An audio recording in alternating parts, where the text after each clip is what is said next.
এই যে একটা বিমান দেখতেছেন আসতে, এটার তর্জন গর্জনে প্রতিদিন আমার ঘুম ভাঙে।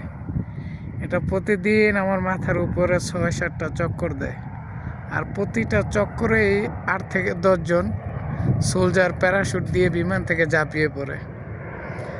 এটা একটা ইউএস ফোর্সের বিমান।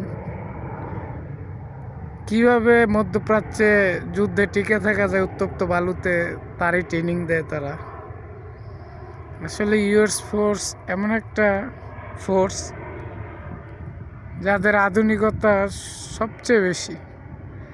তারা উত্তপ্ত মরুভূমি, তারা আটলান্টিক মহাসাগরে এবং কি অ্যান্টার্কটিকার বরফেও কীভাবে যুদ্ধে টিকা যায়, তাদের দক্ষতা অপরিসীম। আর এই দক্ষতার জন্যই তাদেরকে পৃথিবীর নাম্বার 1 ফোর্স হিসেবে ধরা হয়। ওই যে দেখতেছেন কিভাবে সোলজারগুলো নামতেছে বিমান থেকে, দেখতে খুব সুন্দর লাগে আর কি বিষয়টা।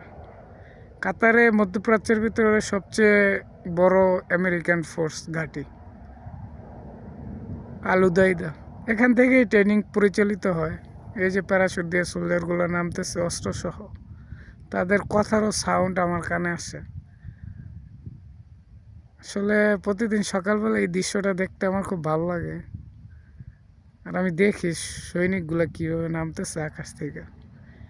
এটা একটা লজিস্টিক এবং সাপোর্টিং বিমান।